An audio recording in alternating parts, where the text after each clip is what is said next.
Ação Bíblica, uma obra missionária com mais de 100 anos e igrejas comprometidas com a Palavra de Deus. Bom dia a cada um de vocês. Faz tempo que eu não venho aqui, que eu não trago aqui uma mensagem, devido às escalas, final de ano, férias. E hoje eu tenho essa oportunidade de estar com vocês aqui compartilhando a Palavra do Senhor nesse tempo importante. Eu quero retomar um pensamento aqui com vocês. Se vocês olharem para a imagem, vocês vão ver que uma mulher vibrante, triunfalista, E eu deixei uma pergunta uma interrogação ali, porque o que acontece para as nossas vidas todo final de ano? Como eu disse, a gente faz resoluções de finais de ano, A gente sempre quer que o próximo ano seja melhor na nossa vida, não é mesmo, Lara? A gente deseja crescer espiritualmente, melhorar na carreira, arrumar um grande amor, o nosso relacionamento com Deus decolar. Esse é o nosso desejo do nosso íntimo, quando no dia 31 nós sentamos lá, os fogos estão pipocando e a gente olha para o céu: Deus, me ajuda nessa ou naquela outra área. Eu fiz isso com a minha esposa, só que casa de gordinho em ceia de ano novo não fica até dia 31, Era 10 horas da noite, a gente já estava comendo lá as delícias lá do Réveillon e conversando acerca de coisas que nós queríamos mudar na nossa vida. Você fez isso esse ano? Porque a pergunta ali é a seguinte: 2022 é o ano da virada? Ou será que vai ser mais um ano ao qual nós vamos olhar e falar: puxa, não consegui fazer nada daquilo que eu tinha planejado no final do ano anterior? Eu quero te dizer que isso daqui é uma verdade que muitas vezes aconteceu na minha vida. Às vezes eu passei um ano todo cheio de desejos anteriores a serem realizados, de melhora dessas que eu contei para você, e essas coisas não aconteceram. E sabe o que eu me pego pensando? Que muitas delas não aconteceram por falta de empenho pessoal meu. Não porque Deus assim não desejava, mas porque eu não me empenhei o suficiente para que essas mudanças elas viessem a acontecer. Será que é o ano da virada? Quero deixar um conselho para você e um desafio dessa série. O Henrique falou sobre o tempo aqui no primeiro capítulo. Como você está gerindo o seu tempo? Você já pegou aquela informação de Deus compartilhada com você e você tem melhorado isso? Seu relacionamento com Deus melhorou na questão do tempo? Gente, prestem atenção nesse dado. O pastor Patrick, a gente estava procurando, a gente tem o retiro dos pastores no carnaval. A gente se fecha lá durante uns 4 dias e conversamos sobre algum tema, lemos algum livro, e ele sugeriu o tema oração. E eu falei: Patrick, trabalhar esse tema, por mais relevante que seja, para mim, eu falei exatamente isso. Para mim falta mais empenho da minha parte em melhorar a minha qualidade de oração com Deus, do que necessariamente conhecer mais sobre o tema. E aí ele me trouxe um dado, e o dado é o seguinte, um dado americano, que diz assim: pastores americanos investem diariamente 3 minutos de oração por dia. Meu amigo, se o pastor está nessa vibe de 3 minutos de oração por dia, imagine o rebanho, meu irmão. E aí eu me peguei com aquele dado e comecei também a ver alguns dos meus dias como ele era. E olha, muitas vezes é pífio quando nós falamos num relacionamento de oração com Deus, que olha, é vital. O que é vital para mim e para você num relacionamento com Deus? Oração, que é a conversa com Deus Todo-Poderoso, e leitura da palavra. É onde nós então enxergamos aquilo que Deus quer falar para nós todos os dias. Pergunta: se o pastor americano está orando 3 minutos por dia, o quanto você tem orado com qualidade ao Senhor? Como tem sido a sua vida de intimidade com Deus? Pega, não pega? Por isso nós queremos te convidar no começo do ano a trabalhar essa palavra, ressignificar. Nós precisamos muitas vezes ressignificar algumas coisas na nossa vida. E a proposta de hoje para que seja um ano diferente, para que realmente seja o ano da virada, ressignifique sua vida na perspectiva do amor verdadeiro? Eu trouxe uma definição aqui. Geralmente esse controle não funciona, e ele funcionou hoje. Eu trouxe a definição aqui de ressignificar, porque às vezes a gente precisa de alguma ajuda, né? Do Google, do tradutor, para a gente entender o que significa realmente as palavras. Essa palavra significa ressignificar. É um verbo transitivo que caracteriza a ação de atribuir um novo significado a algo ou alguém.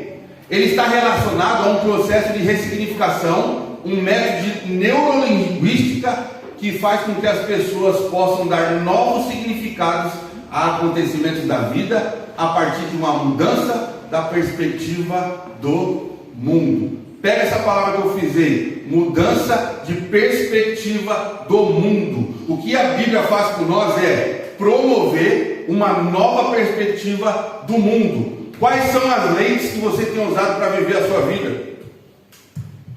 A Bíblia quer trazer uma lente para você, uma lente na perspectiva divina, uma forma de enxergar o amor. Sabe de que maneira? Da maneira que Deus deseja que você enxergue o amor. É isso que a Bíblia propõe para cada um de nós todos os dias, e nós precisamos ressignificar. Nós precisamos olhar e colocar novo significado. Talvez para vocês já não faça mais sentido, e por isso que a gente todos os dias temos que parar, avaliar aquilo que Deus tem para nós e botar em prática numa nova perspectiva, numa cosmovisão segundo a vontade de Deus, não segundo a vontade do que o mundo tem proposto para cada um de nós. Quando nós falamos de amor na visão romântica, né? Na visão do mundo, qual que é? Eu acho que, cara, se você pegar músicas populares brasileiras, quase que 80% daquilo que a gente ouve secularmente vai falar de um tema específico. Sabe qual que é? O amor. Você já curtiu um pagodinho? O pagodinho romântico fala do quê? De amor. Você já escutou uma sofrência? Eu sei que você gosta de fazer o churrasco e não é a Ludmilla Feber que você coloca no churrasco. Eu tenho certeza que você bota aí a Marília Mendonça. Quem que é os caras aí? Rick Juliano, sei lá que é o nome dos caras aí. Qual que é o tema das mensagens, das músicas? Qual que é o tema? Amor, dor de cotovelo, recalque, né, pelas questões do adultério, entre outros temas. As músicas, a cultura fala sobre amor, e a palavra de Deus ela também fala. E hoje eu quero trazer então uma perspectiva para que você encontre o amor verdadeiro que pode transformar a sua vida. Quando a gente fala de ressignificar, muitas vezes nós perdemos o sentido das coisas nas nossas vidas, que quando esse sentido é perdido, sabe o que acontece? Nós perdemos a razão de viver. Eu trouxe uns dados aqui, pensando na pandemia, porque a pandemia acelerou as coisas, né? Aquelas empresas que estavam mal na pandemia fecharam. Aquelas igrejas que não iam bem na pandemia fecharam. Casamentos que estavam detonados, na sua maioria, ficaram piores. A pandemia foi um acelerador das coisas. E o que aconteceu é que a pandemia também gerou muitas crises que levaram pessoas ao extremo, a tirarem a sua própria vida. Eu fiz alguns recortes aqui, eu queria compartilhar com vocês apenas dois, para você ver o quanto que a perda do significado nessa vida nos leva a um abismo muito profundo, e que muitas vezes, infelizmente, amigos, parentes e conhecidos perdem as suas próprias vidas. Olha o que eu tirei da revista Exame, esse recorte. A solidão é uma pandemia oculta, e ele diz: estamos a um clique de distância das pessoas que amamos, quando não é possível estar junto presencialmente. No mais agressivo da pandemia, vivemos isso. Caso da pandemia que vivemos, mas mesmo assim, ter todos os recursos não tem sido suficiente para preencher certo vazio existencial que existe dentro de todos nós. A Bíblia já fala que existe um vazio, mas a gente muitas vezes não damos atenção, e nós agora pegamos um recorte, que esse mesmo recorte olha para a sociedade e diz: tem um vazio. que nem a internet consegue preencher, que nem estando mais perto tecnologicamente consegue encontrar um significado. E o segundo recorte é: número de suicídios no Brasil e no mundo é preocupante, diz psiquiatra. E ali pequenininho diz assim: segundo o médico ouvido por um grupo de trabalho, pasme, a cada 45 minutos acontece uma morte por suicídio no Brasil. Esse dado é de 20/10/2021, um dado muito recente. Então, se isso for verdade, enquanto nós estamos aqui no período do louvor, morreu um. E agora, durante o período da pregação, morre mais um. Pessoas que perderam sentido e significado na vida. Quais são as maiores causas para isso? Tem eu peguei aqui uns dados também que nos apontam as 6 primeiras causas de suicídio no Brasil. E são essas. Primeiro, depressão. Quantas pessoas nós não conhecemos que flertam com isso, que vivem com isso e que precisam de muita ajuda? O segundo, problemas amorosos ou familiares. Esse é um tema que leva muitas pessoas também a perder significado. Uso de drogas ou álcool, e às vezes é uma junção, né? Eu lembro que nos meus piores dias, ao qual eu desejei também tirar minha própria vida, só que não tive coragem de chegar tanto, o uso de drogas, combinado com problemas familiares, realmente me levavam ao fundo do poço. Outro tema que é bem em alta, principalmente com jovens, o bullying. O outro, quinto, traumas emocionais. E o sexto, diagnóstico de doenças. Essas coisas muitas vezes levam pessoas à perda de significado. Mas eu quero olhar para a Bíblia, porque a Bíblia vai falar de um amor verdadeiro. A gente vai olhar para as Escrituras hoje, para uma história muito famosa, muito conhecida. Eu quero trazer esse olhar, nessa perspectiva, de que muitas vezes, até algo que parece bom, como por exemplo o amor, se não é usado na medida correta ou de maneira errada, ele se torna prejudicial para a minha, para a sua vida, e nós vamos ver isso acontecendo na vida desses personagens.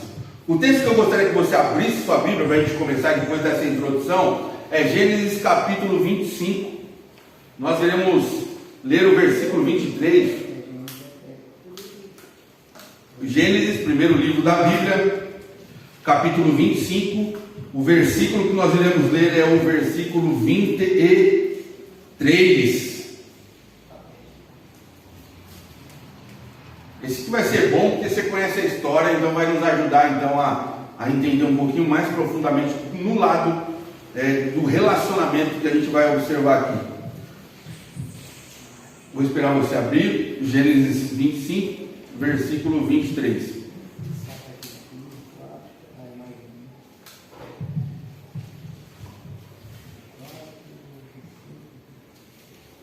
O contexto aqui, para você tentar entender um pouquinho do que eu quero estar falando, é que Deus ele traz uma promessa. Primeiro, a gente olha nos primeiros capítulos da Bíblia, a gente vê o homem no relacionamento perfeito com Deus, certo? Deus não criou todas as coisas lá, criou céus, criou terra, com a sua boca ele diz, haja luz, e ali então todo o cosmos foi criado, né? Deus ele coloca tudo no lugar, coloca a lua, o sol, o dia, a noite, tudo acontece por meio da palavra. Essa é a narrativa da criação bíblica. Agora, você pode ficar com uma outra narrativa. Qual que é a outra narrativa? A outra narrativa é que as coisas aconteceram e surgiram por meio de uma explosão cósmica, não é isso? Um boom chamado da ciência de Big Bang, e desse boom então tudo foi criado, né? Aquela ameba, ela foi se reconstruindo, juntando com uma outra ameba, e essa ameba deu certo, e essa ameba virou uma amebona como eu aqui, ó. Porque o que é ensinado para nós é isso nas escolas, não é isso? Uma explosão e as coisas foram acontecendo. Você pode acreditar nessa narrativa, ou você pode acreditar na narrativa bíblica. Eu prefiro acreditar, para mim é mais lógico, apesar de a gente ter, a nossa base é a fé, eu prefiro acreditar que existe um designer inteligente nesse mundo, e esse designer chamado Deus chama tudo à existência e cria todos nós. Eu prefiro ficar com essa teoria. Eu acho ela muito mais plausível do que da ameba que se juntou com a outra ameba e que virou uma amebona como eu.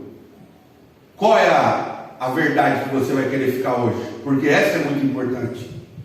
Deus cria tudo, só que dentro da história entra um outro conselheiro, e esse conselheiro era um anjo que foi caído por desejar, olha só a idolatria, desejar ser maior que Deus. Ele é lançado na terra e o nome dele é Lúcifer. A partir daí, Satanás, na figura da serpente, o novo conselheiro agora começa a aconselhar no jardim. E ele então corrompe o pensamento da mulher e depois o pensamento do homem. Homem e mulher então pecam, erram o alvo, desobedecem à vontade de Deus, e a partir daí é introduzido o mal no jardim, o pecado entra no jardim. Deus então, como ele é justo, sem pecado, ele arquiteta então um plano para que a humanidade fosse restaurada. E aí, ele promete em Gênesis 3,15 que da descendência da mulher iria vir aquele que era chamado lá na frente de Messias, ou seja, o ungido, o prometido, aquele que ia restaurar todas as coisas. Sabe o que acontece? Essa verdade, ela então precisa ser compartilhada para frente, não é isso?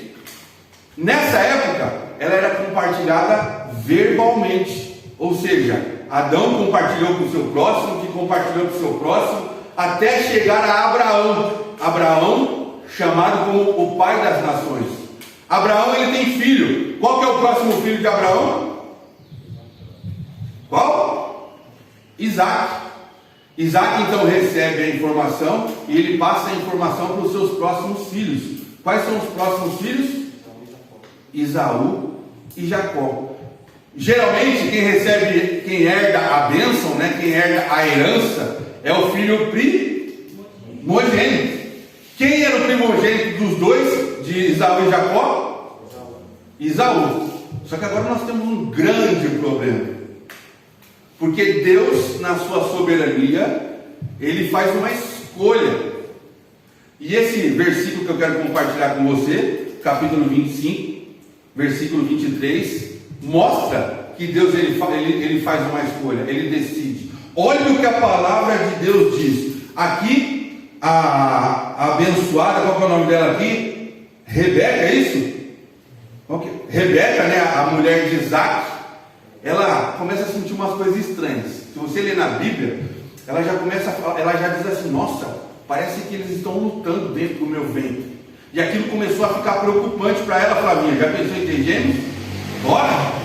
Começou a ficar preocupante, porque eles começaram a guerrear dentro do ventre.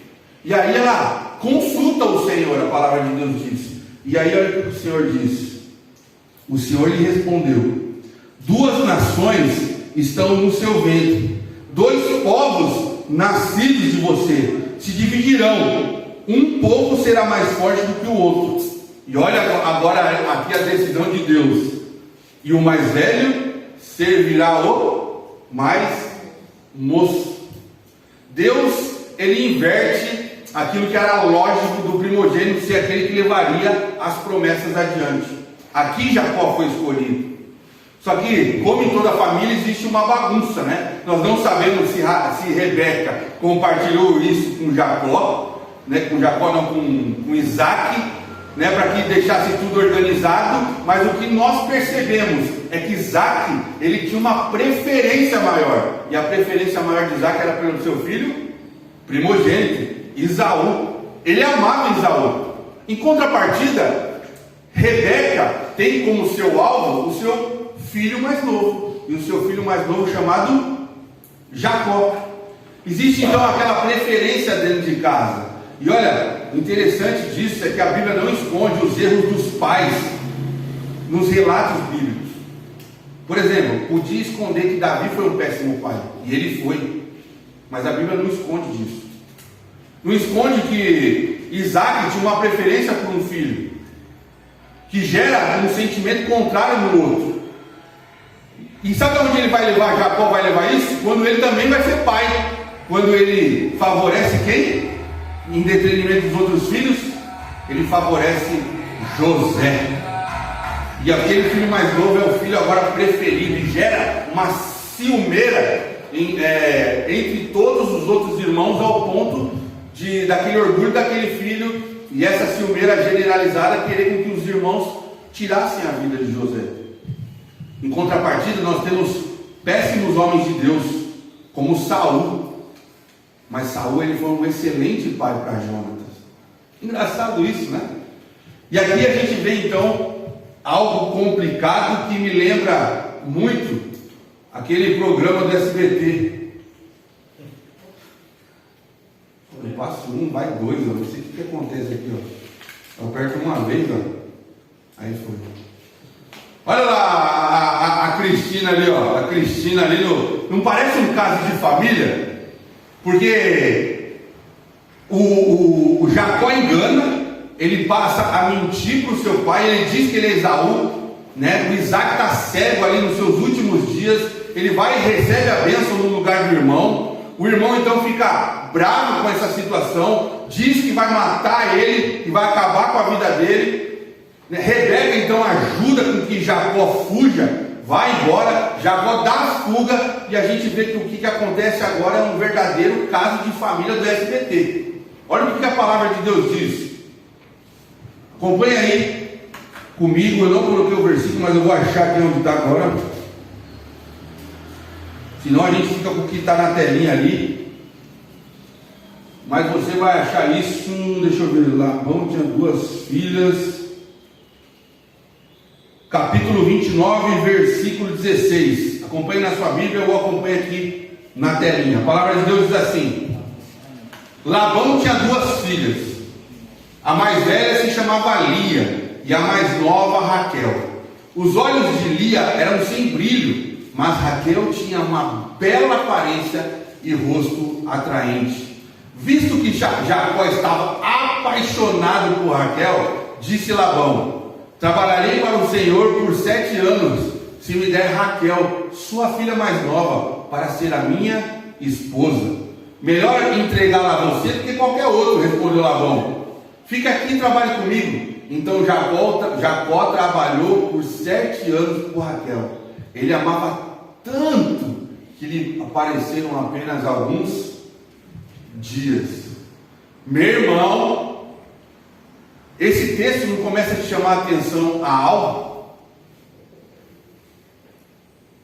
Aqui mostra alguns personagens. Lia, a palavra de Deus diz que os olhos dela eram sem brilho. Se você se aprofundar no estudo, o relato aqui diz que ela não tinha uma boa aparência, assim como tinha Raquel. Raquel, por sua vez, era uma mulher linda, atraente. Jacó bate o olho naquela mulher e ele diz assim: uau, essa é a mulher da minha vida. Foi assim que aconteceu comigo com a Flavinha. Vocês dão uma risada, né? Mas foi quando a Flavinha me viu ali no embarque do MAB, ali na saúde. Ela me viu e ela falou assim: uau, esse é o homem da minha vida.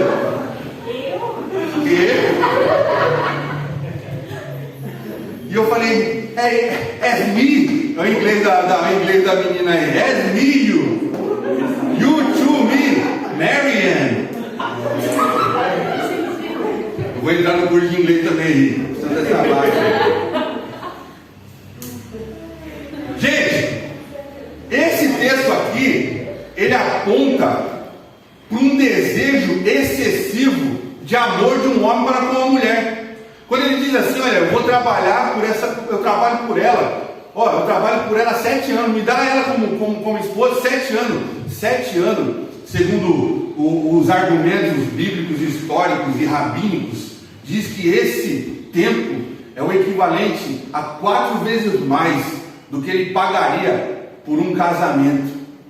Ou seja, para garantir a bênção, ele falou assim: eu quero muito. Olha, eu vou me esforçar tanto, me dê ela, que eu faço até 4 vezes mais daquilo que é necessário para mim casar com Raquel.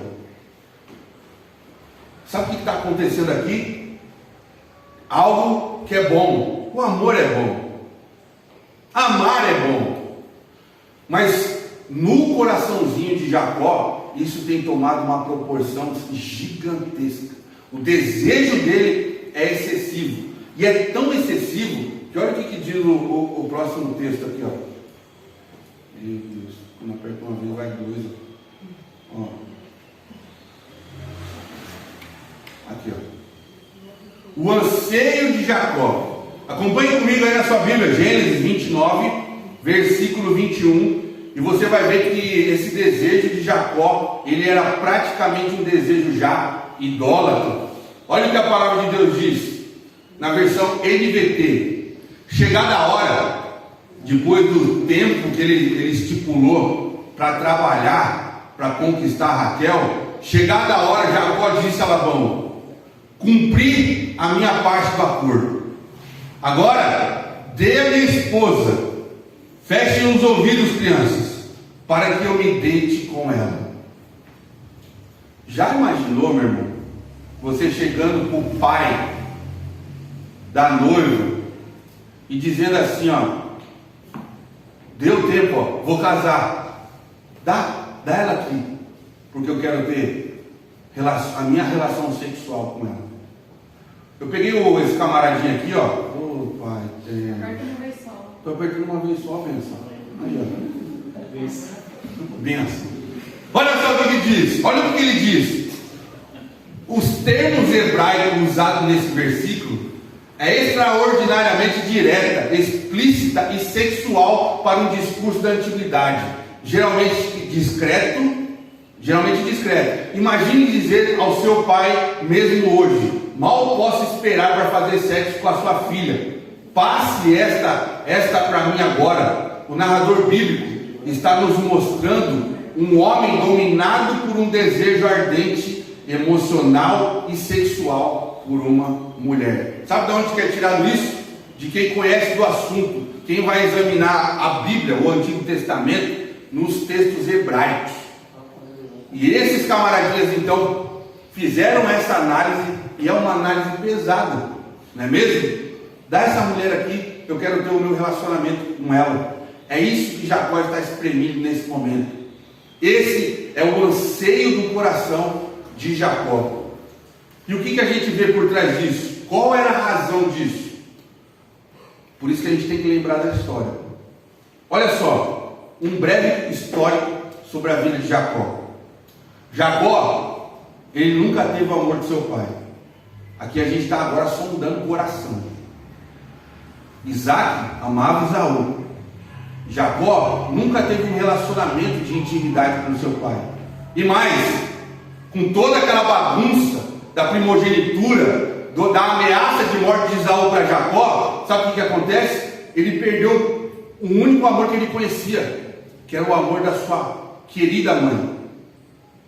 Ele teve que ir embora, ele teve que ir para longe, ele perde o amor da sua mãe. E provavelmente ele não tinha nenhuma ideia do amor e do cuidado divino. Olha o coraçãozinho de Jacó. Jacó, como que Jacó está? Perdido no mundo. Você acha que é difícil tirar esse contexto dos tempos bíblicos e colocar no dia de hoje? E olhar para o nosso coração e muitas vezes também perdido? Eu lembro que nos meus piores tempos, eu estava praticamente como esse cara. Não tinha o amor dos meus pais, vivia sozinho e não conhecia o amor de Deus. Sabe qual que essa situação é? Ela é desesperadora. E sabe o que acontece agora? Agora todos os anseios do coração de Jacó, por sentido, afirmação, significado, se fixam agora na mulher mais espetacular que ele já viu na vida. Ele encontra então aquela mulher bela, ele sente falta de amor, e agora ele fala: mas não encontrei significado. Se eu ter ela, eu tenho tudo. Se eu conseguir esse amor, eu estou feito, pronto, resolvi meus problemas.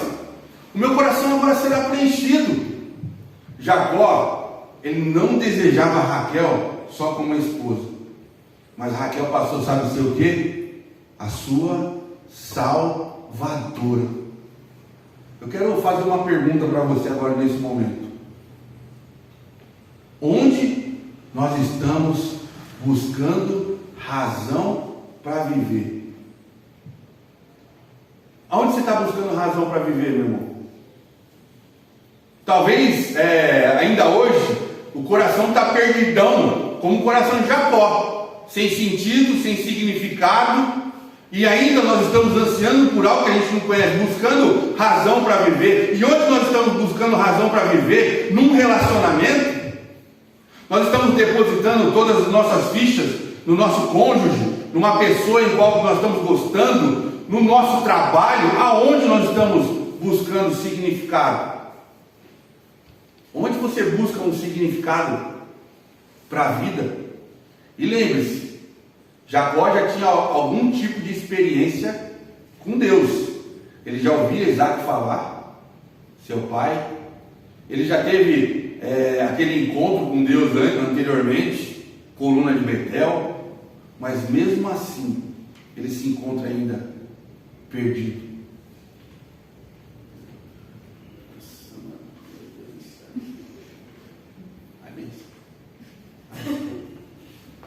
O versículo eu não combinei com o Henrique, e ele falou sobre o capítulo 6 de Mateus. Eu quero trazer ele aqui de volta. E a pergunta é: o próprio Senhor Jesus, ele denuncia se o nosso coração está posicionado no lugar certo. No capítulo 6 ele vai falar sobre a ansiedade, né? Sobre os nossos medos, os nossos anseios de viver essa vida. E aí ele trabalha com uma série de figuras de imagem. Não, aprenda com um passarinho. Eles não trabalham, mas eu alimento todo dia. O passarinho vai comer todo dia na cozinha do Senhor. Ele vai falar dos lírios do campo. Olha como é bonito. E eu visto esses lírios. Eles são bonitos porque eu cuido deles. E ele diz assim para nós: homens de pequena fé. E aí sabe o que ele diz também? Ele também denuncia dizendo assim, porque onde está o seu tesouro, aí estará também o seu coração. O que é um tesouro? Sabe o que é um tesouro? Tem um outro versículo na Bíblia que ilustra isso, que diz assim: o homem achou um tesouro, então ele vai lá, vende tudo que tem para comprar o campo onde está aquele tesouro, porque ele julga que aquilo lá é muito importante. Tesouro é algo que é muito importante para você. E a Bíblia nos diz, agora Jesus nos diz, porque onde está o seu tesouro, aí estará também o seu coração. Eu trouxe algumas definições e algumas frases compartilhadas pelo Tim Keller, um pastor norte-americano, que fala assim sobre idolatria. Um ídolo é qualquer coisa mais fundamental que Deus para a sua felicidade, sentido na vida ou identidade. Pega essa rajadinha aí, Felipão.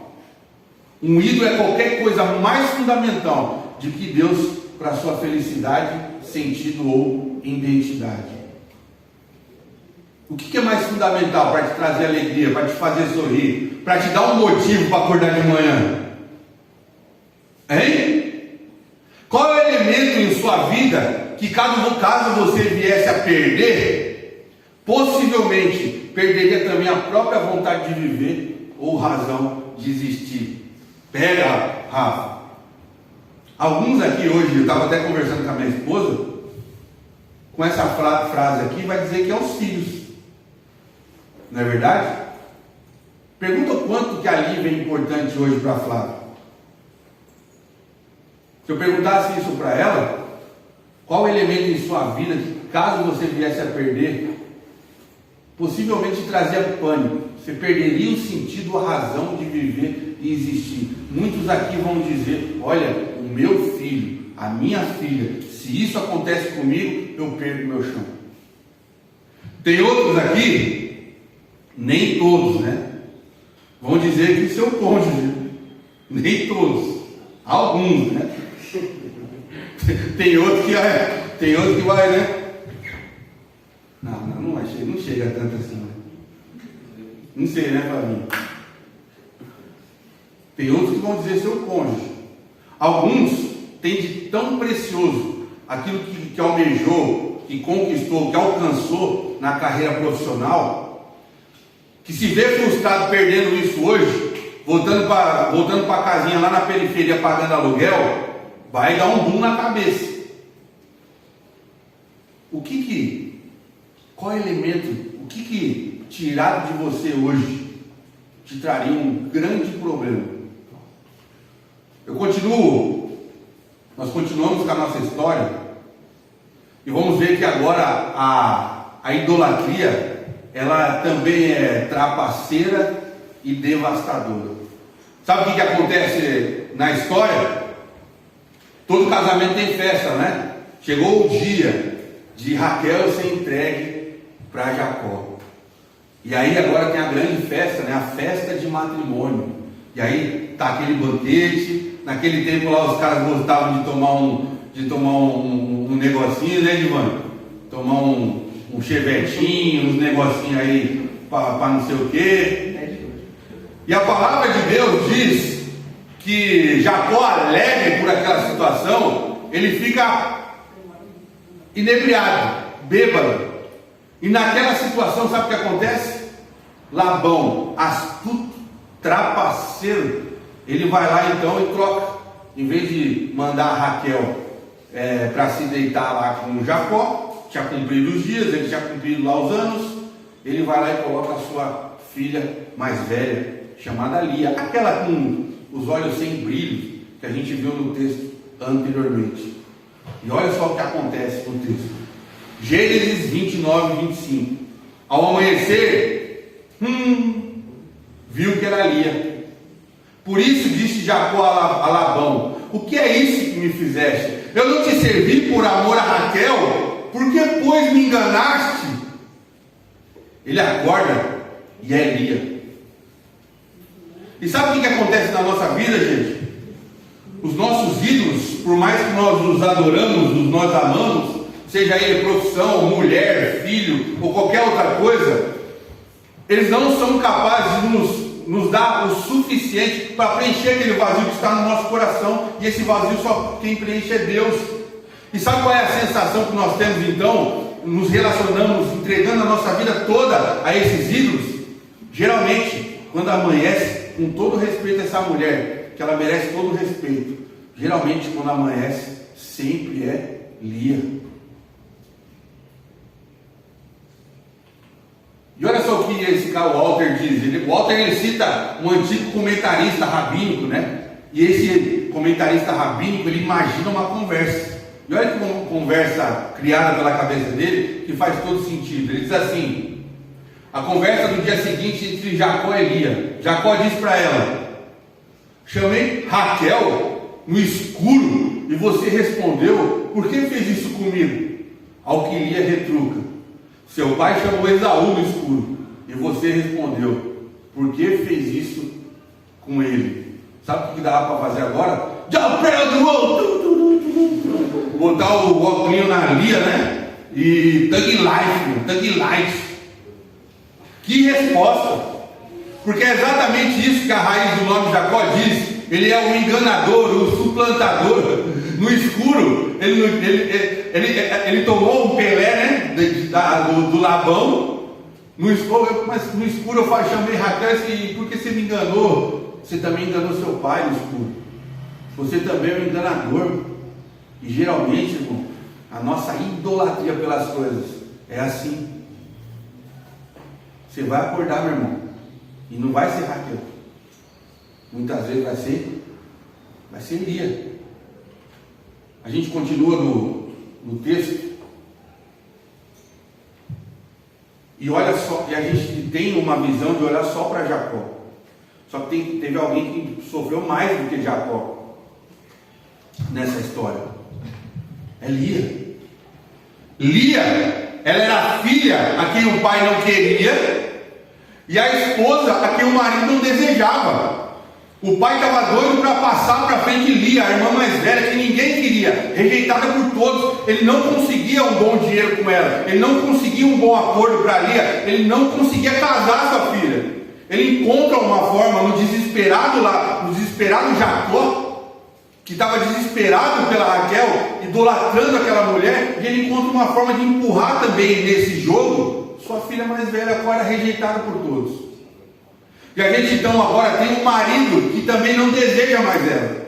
Porque olha o que a palavra de Deus diz: mas Jacó amava mais a Raquel do que Lia.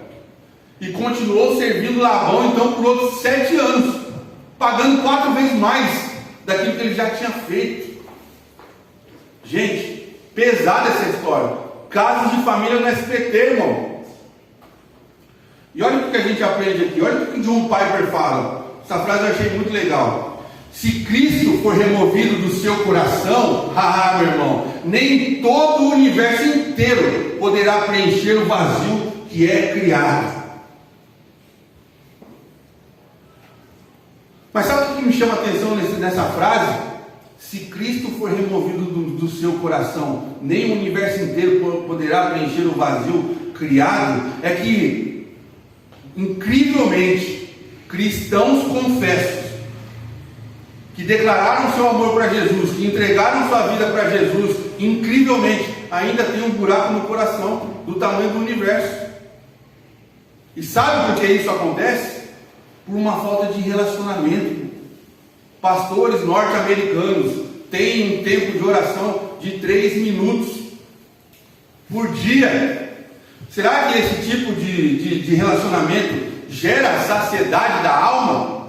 Ou a gente mesmo nos declarando como filhos de Deus, trabalhando nos ministérios da igreja, ainda sentimos um vazio tremendo no coração, meu irmão?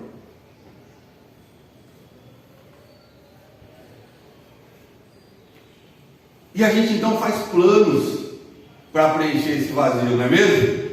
Como eu fiz as resoluções no final de ano.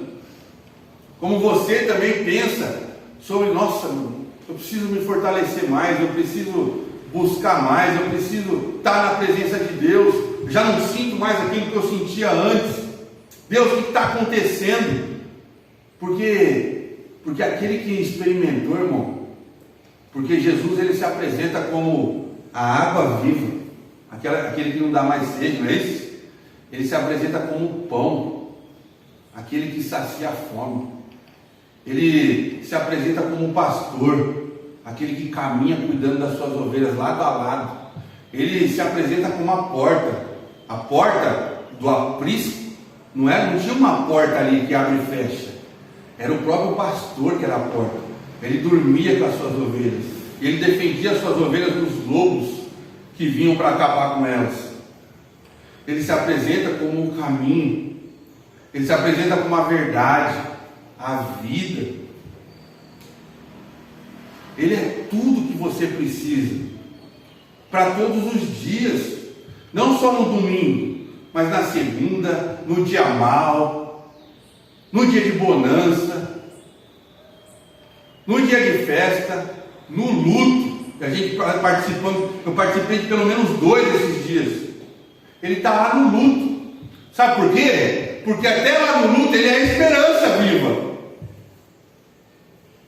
Jesus é tudo para você, para todos os dias, para todos os momentos. E Deus começa agora a se revelar a essa mulher, que mesmo assim começa também a viver também querendo preencher o vazio do coração com outras coisas. Olha só o que acontece, planos para preencher o vazio do coração. Acompanhe o texto aí, 29, 31 a 34. A palavra de Deus diz: quando o Senhor viu que Lia não era amada, primeira verdade aqui, o Senhor vê. O Senhor enxerga o seu coração hoje. O Senhor vê as frustrações do seu coração hoje. E Ele diz: permitiu que ela tivesse filhos. Raquel, porém, era estéril. Olha só agora como que ela tenta preencher o coração e conquistar o amor de Jacó. Lia engravidou e deu à luz a um filho. E ele chamou o filho de Rúben, pois disse: o Senhor viu a minha infelicidade. Rúben, a raiz do nome Rúben, o Paulo fala muito isso, né? Usa os nomes do Antigo Testamento, tem tudo um significado. A raiz do nome Rúben é viu. E aí a conclusão dela: o Senhor viu a minha infelicidade e agora meu marido vai me amar. Sabe como que Lia agora quer conquistar o amor de Jacó? sendo uma mulher tradicional, uma mulher que tem filhos, e que esses filhos vão ser uma base ao qual vai alicerçar o seu casamento. No primeiro não deu certo, e aí ela teve então o segundo. Pouco tempo depois, Lia engravidou novamente e deu à luz a outro filho, e chamou ele de Simeão, pois disse: o Senhor, raiz do nome Simeão, ouviu que eu não era amada e me deu outro filho. Será que deu certo agora com o segundo filho? Ela parte para mais um. Lia engravidou pela terceira vez e deu à luz a outro filho. Chamou-o de Levi, pois disse: certamente, agora dessa vez meu marido terá afeição por mim. Raiz de Levi, afeição, pois lhe dei 3 filhos. Sabe qual foi o resultado disso? Frustração. Ela tentou conquistar o seu marido por meio dos filhos, e depois do terceiro filho ela descobre que isso não deu certo. E essa mulher agora, ela era desprezada, até por tentar buscar ainda por meio dos filhos. E olha, filhos naquela época, irmão, bênção. Filhos naquela época garantiu o clã. Ela estava promovendo tudo que Jacó precisava, mas mesmo assim, isso não funcionava, porque o coração de Jacó era de quem? De Raquel. Removendo a idolatria do coração, ela não engravidou só de 3 filhos. Aparece um quarto filho na história. E o quarto filho na história diz assim: Lia engravidou mais uma vez e deu à luz a outro filho. Chamou-o de Judá, pois disse: agora louvarei ao Senhor. Então ela parou de ter filhos. O que tem diferente nessa gravidez com esse filho, diferente dos outros 3 filhos que ela teve anteriormente? Quem acertar vai ganhar um copo d'água dado pelo Gabriel ali, ó. Vai levar na bandeja para você ali, ó. Ela não está pensando mais em Jacó, está pensando em Deus. Uma salva de palmas do menino aqui, mano. Parabéns para fazer aniversário. Os 3 primeiros filhos, acontece exatamente isso que o Miguel falou. Certamente meu amor, meu marido vai me ver. Certamente o Jacó vai me ouvir mais. Certamente agora ele vai se afeiçoar comigo. O foco é sempre no alvo, Jacó. Assim como Jacó focava sempre em Raquel. Dessa vez ela parece que entendeu. Ela deu um basta. Ela disse: dessa vez vai ser diferente. Dessa vez, sabe o que vai acontecer? Eu louvarei o Senhor pelo meu filho Judá. Ela não menciona mais o marido. Aqui ela quebra agora a idolatria. E é interessante que ela usa Senhor, a palavra Yahvé. E essa palavra Yahvé é interessante porque os povos circunvizinhos, quando se declaravam para os seus deuses, o nome comum usado para Deus era Adonai. Só que agora ela chama de Yahvé. E a pergunta é: por que ela chama de Yahvé? Muito provavelmente Jacó, quando vem morar com a família, ele começa a compartilhar do Deus de Abraão, o Deus de Isaac, chamado Yahvé. E essa mulher, ouvindo essas histórias que vinham de Jacó, começa a crer no Deus que é o nosso Deus. E por meio da fé ela se apropria dessa verdade. E nesse quarto filho ela falou: não, eu vou louvar o Senhor, eu vou louvar Yahvé, esse Deus que eu tenho ouvido, esse é o meu Deus. Gente, substituição é a lição para nós hoje. Tim Keller vai dizer o seguinte: nossos amores mostram aquilo que de fato cremos, não aquilo que dizemos crer. As pessoas, portanto, mudam, não quando mudam simplesmente o seu pensamento, mas quando mudam o objeto do seu amor maior. Meu irmão, nosso coração é uma fábrica de ídolos. O meu e o seu coração, Lara, estamos produzindo ídolos o tempo todo. E sabe o que Deus está falando aqui? Que precisa ter uma substituição. Nós precisamos arrancar fora esses ídolos do nosso coração e entronizar no nosso coração Deus, entronizar no nosso coração Jesus. É isso que essa mulher está fazendo nesse texto e que nós precisamos fazer hoje. Se você quer um 2022 diferente, irmão, melhor, você precisa desentronizar. Ídolo não é uma imagem que você dobra os seus joelhos e conversa com ela todos os dias. Mas ídolo é tudo aquilo, o Henrique falou isso. Tudo aquilo que nós colocamos no nosso coração, uma proporção gigantesca que toma o lugar de Deus. Nós vimos o que Deus fez para essa mulher. A palavra de Deus diz que é lindo isso. Ela era desprezada por todos, não conseguia casar, desprezada pelo seu pai, desprezada pelo seu marido, mas a palavra de Deus diz que Deus viu o sofrimento dessa mulher e Deus amou Lia. Nós vimos o que Deus fez por ela. Deus foi o noivo que ela nunca teve, o marido que ela nunca teve, o salvador para a vida dela, aquele que amava onde ela nunca encontrou amor. Esse foi Deus na vida de Lia. Mas Deus também faz através da vida de Lia, por meio da vida de Lia. E olha o que fala Apocalipse capítulo 5, versículos de 4 a 5, diz o seguinte: o livro que fala sobre o final diz assim: comecei a chorar muito a visão de João, pois não se encontrou ninguém digno de abrir o livro e lê-lo. Então um dos anciões me disse: não chore, veja, o leão da tribo de Judá, o herdeiro do trono de Davi, conquistou a vitória. Ele é digno de abrir o livro e os 7 selos. Sabe quem é o leão da tribo de Judá? Quem que é o leão da tribo de Judá, gente? Jesus. Jesus é o leão da tribo de Judá. Quem que é a mãe de Judá, meu irmão? Lia.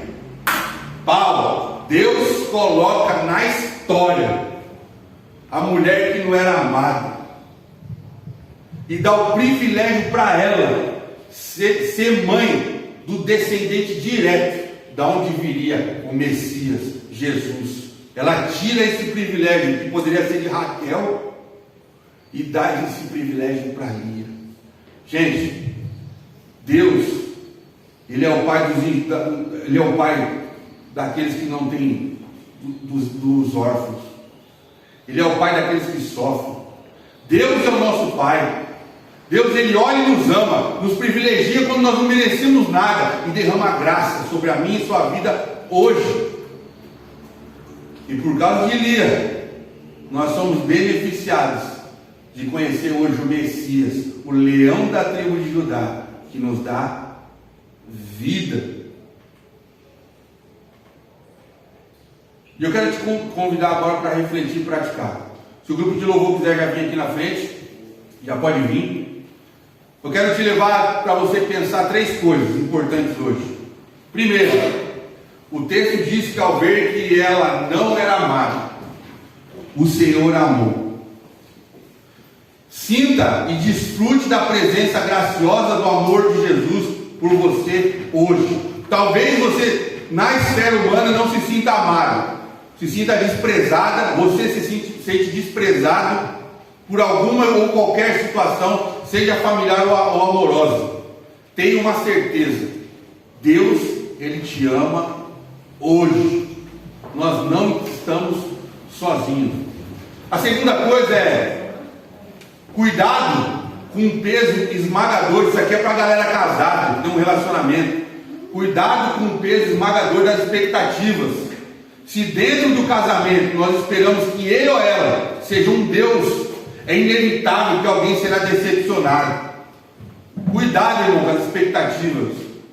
Não que você deva tentar amar menos o seu cônjuge, não é isso. Apenas busque conhecer e amar mais a Deus. Deus, porque Ele não nos decepciona. E para finalizar, para que seu ano de fato, meu irmão, seja incrível, ressignifique sua vida na perspectiva do verdadeiro amor. Vamos ficar de pé, vamos adorar o Senhor. Se fez algum sentido para você essa mensagem e você quer desfrutar do amor verdadeiro, do amor do Deus que amolia e também quer amar você, ore comigo, meu irmão, essa manhã. Baixe sua cabeça. Querido Deus, nós queremos te agradecer, Pai, pela tua bondade, Deus, por essa reflexão dentro dessa história, Deus.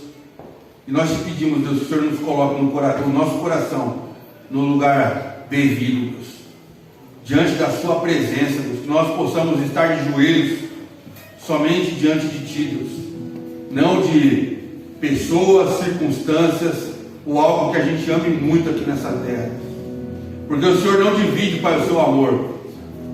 Na verdade, Pai, o Senhor nos ama tanto, Deus, que entregou sua vida, Deus, para que nós tivéssemos vida. Nos ajuda, Pai, essa semana, Deus, a não orar por 3 minutos em cada dia, Deus, mas desfrutar de um relacionamento intenso com o Senhor, Deus, lendo a tua palavra, orando, Deus, se alegrando, Deus, com um Deus vivo, que responde e que nos ama na alegria, Pai, e na tristeza. O Senhor é o nosso pão, é o nosso pastor, a nossa água, o caminho, a verdade, a vida. O Senhor é tudo que nós precisamos, Deus. Que o Senhor seja tudo hoje, Deus, seja amanhã, terça, quarta, quinta e por resto da nossa vida. Nos abençoa com a sua presença.